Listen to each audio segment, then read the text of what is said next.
आखिर क्या हो रहा है रोहित के साथ? क्या सच में शर्मिला और राहुल शाम को नहीं देख सकते, या फिर वो बस जानबूझकर दिखावा कर रहे हैं कि उन्हें शाम दिखाई नहीं दे रहा? जानने के लिए अगला भाग देखना मत भूलना। मुझे भी यही लगता है शर्मिला। रोहित के पूरी तरह से पागल होने से पहले हमें उसे डॉक्टर को दिखाना ही पड़ेगा।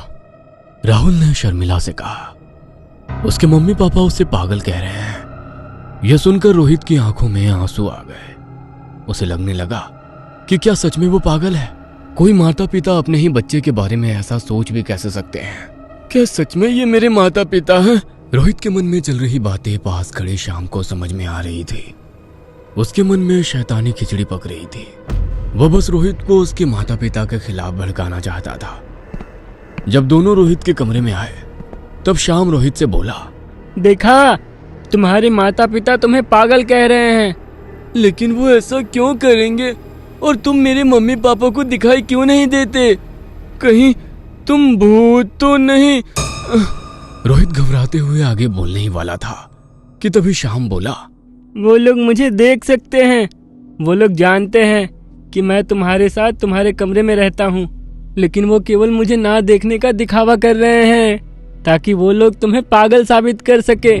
वो मुझे तुम्हारा इमेजिनरी फ्रेंड बताएंगे और खून मैंने नहीं बल्कि तुमने किया है ये बात तुम्हारे जहन में बिठाना चाहते हैं ताकि तुम सच में पागल हो जाओ। लेकिन मेरे मम्मी पापा ऐसा क्यों करेंगे? क्योंकि वो तुम्हारे असली माता पिता नहीं हैं। उन्होंने तुम्हें गोद लिया है, इसीलिए वो तुमसे प्यार नहीं करते और तुम्हें पागल कह रहे हैं। नहीं, तुम्हें ये कैसे पता? मैंने कल रात उन दोनों को बातें करते हुए सुना था। शर्मिला प्रेग्नेंट है और उसे अब खुद का बच्चा होने वाला है, इसीलिए वो तुम्हें किसी अनाथ आश्रम में छोड़ना चाहती है। और अब तो उसे छोड़ने का कारण भी मिल गया। नहीं, तुम झूठ बोल रहे हो। तुम झूठ बोल रहे हो। रोहित रोते हुए बोलने लगा, लेकिन शाम चिल्ला चिल्ला कर कहता रहा कि तुम उन दोनों की सगी औलाद नहीं हो, वो तुम्हें छोड़ना चाहते हैं। दूसरे दिन शर्मिला और राहुल रोहित को साइकियाट्रिस्ट के पास ले गए। तब रोहित मन ही मन बहुत रो रहा था। जब वो अकेला केबिन के बाहर बैठा था तब उसके पास खून से सनी बैट पकड़े खड़ा शाम उसे बार बार कह रहा था, देखो, तुम्हारे सो कॉल्ड माता पिता तुम्हें कैसे पागलों के डॉक्टर के पास ले आए हैं और वो लोग डॉक्टर के केबिन में तुम्हें पागल साबित करने की प्लानिंग कर रहे हैं। उसमें अब डॉक्टर भी शामिल होगा। उसके 2 दिन तक शाम रोहित के मन में शर्मिला और राहुल के बारे में जहर घोलता चला गया। रोहित को अब रहा नहीं जा रहा था। उसे बस ये जानना था कि क्या सच में वो उन दोनों का बेटा है या नहीं। तो वो शर्मिला के पास चला गया। क्या तुम प्रेग्नेंट हो मम्मी?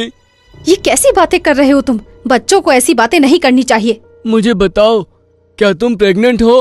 हाँ। क्या मैं तुम्हारा सगा बेटा हूँ? नहीं, हम दोनों तुम्हें रास्ते से उठा लाए थे। शर्मिला रोहित पर चिल्लाते हुए बोली। ऐसा कहते ही रोहित की आंखों में आंसू आ गए और वो अपने कमरे में चला गया। शर्मिला रोहित से गुस्सा थी क्योंकि रोहित उससे बड़ी वाली बातें पूछ रहा था। रात को शर्मिला और राहुल ने उसे मनाने की कोशिश की, लेकिन रोहित नहीं माना और फिर शर्मिला और रोहित दोनों गुस्सा होकर अपने कमरे में चले गए। क्या तुम सुनना चाहते हो वो अभी भी तुम्हारे बारे में क्या सोचते हैं? अलमारी पर खूनी बैट पकड़कर बैठा शाम रोहित से बोला। रोहित ने अपना सर हिलाया।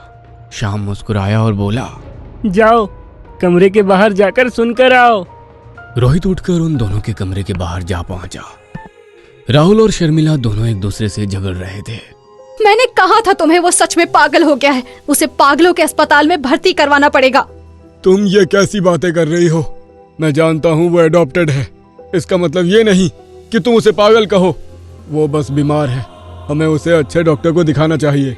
राहुल ने शर्मिला से कहा। यह सुन रोहित की आंखों में आंसू आ गए और वो जान चुका था कि वो एडॉप्टेड है और शाम जो कह रहा था वो सच है। वो अपने कमरे में रो रहा था। न जाने कितने घंटे वो बस रो ही रहा था। अलमारी पर बैठा शाम रोहित को रोते देख अपनी बैट थामे मुस्कुरा रहा था। उसने अलमारी से बेड पर छलांग लगाई और बोला, बहुत हुआ रोना धोना, उठो और अपना बदला लो। दिखा दो उन्हें कि तुम पागल नहीं हो।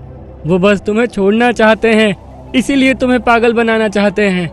तुम उन्हें उनके गुनाह की सजा दो, जैसे मैंने राजू को उसके गुनाह की सजा दी थी।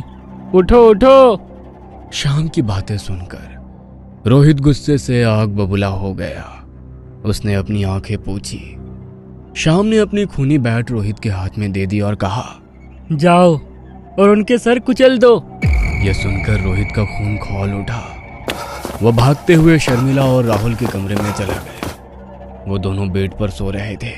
रोहित शर्मिला के पास गया। उसने उसकी तरफ गुस्से से देखा। उसने हमला करने के लिए बैट हवा में उठाई और गुस्से से बोला, चुड़ैल, तुम्हें मरना होगा। तभी शर्मिला ने अपनी आंखें खोली और रोहित ने बैट पूरी ताकत से उसके सर पे दे मारी और उसने 2-3 बार बैट उसके सर पे मार मार कर उसका सर कुचल डाला। कुछ देर बाद राहुल ने आंखें खोली, लेकिन ज्यादा शराब पीने के कारण उसे सामने धुंधला दिख रहा था। इससे पहले कि वो संभल पाता, रोहित ने उसके सर में बैट से हमला किया और उसका सर कुचलकर उसे भी मौत की नींद सुला डाला। हफ्ता गुजर गया था। सरला तो पहले ही काम छोड़कर चली गई थी। हफ्ते से शर्मिला और राहुल का घर बंद था। उनके घर से लाश सड़ने की बदबू अड़ोस पड़ोस में फैल रही थी। पड़ोसियों ने पुलिस को बुलवाया और पुलिस ने दरवाजा तोड़कर अंदर प्रवेश किया। तब शर्मिला और राहुल के कमरे में पुलिस को सरकुचली दोनों की सड़ी लाशें नजर आई। पड़ोसियों ने पुलिस से उसके बेटे रोहित के बारे में जिक्र किया। तब वो रोहित के कमरे में पहुंचे और सामने का नजारा देखकर वो सन्न रह गए। अलमारी पर रोहित की लाश हाथ में खूनी बैट पकड़कर पड़ी हुई थी। उसका सर भी कुचला हुआ था। शायद उसने अपने ही हाथों से बैट को सर पे मारते हुए अपना सर फोड़ डाला था। वह लाशें और खौफनाक मंजर देखकर हवलदार काले इंस्पेक्टर जादव से बोला, सर, ये भूत प्रेत का चक्कर है, जल्दी यहां से चलिए। इंस्पेक्टर जादव की पोस्टिंग हाल ही में उस एरिया में हुई थी, इसीलिए उन्हें वहां की कुछ खास खबर नहीं थी। लेकिन हवलदार काले वहां पर 2 साल से काम कर रहा था। ये क्या बोल रहे हो? सच ही तो कह रहा हूं सर। इस घर में पहले गायकवाड़ फैमिली रहती थी। उनका 11 साल का बेटा श्याम दिमागी मरीज था। कहता था उसे भूत प्रेत आत्माएं दिखती हैं। उस पर इलाज भी चल रहा था। लेकिन एक रात जब उसके माँ बाप सो रहे थे, तब उसने अपने ही बैट से अपने माँ बाप के सर फोड़कर बड़ी ही निर्दयता से उनका खून कर दिया। उन्हें मारने के बाद वह कई दिन घर में ही बैठा रहा और भूखा प्यासा मर गया। जब लाशों की सड़ने की बदबू आई तो पड़ोसियों ने पुलिस को इन्फॉर्म किया। उस पागल के मरने के बाद यहाँ के लोगों को उसकी आत्मा इस घर में घूमती हुई कभी टेरेस पर तो कभी घर के खिड़कियों में दिखाई दी। और जब अमावस की रात होती है तो उसकी आत्मा रोती है, हवलदार काले ने बताया। अगर आपको हमारी ये कहानी पसंद आई हो तो इसे लाइक और शेयर करना ना भूलें। साथ ही ऐसी और नई कहानियों के अपडेट्स पाने के लिए हमारे चैनल अक्षु टीवी को जरूर सब्सक्राइब करें।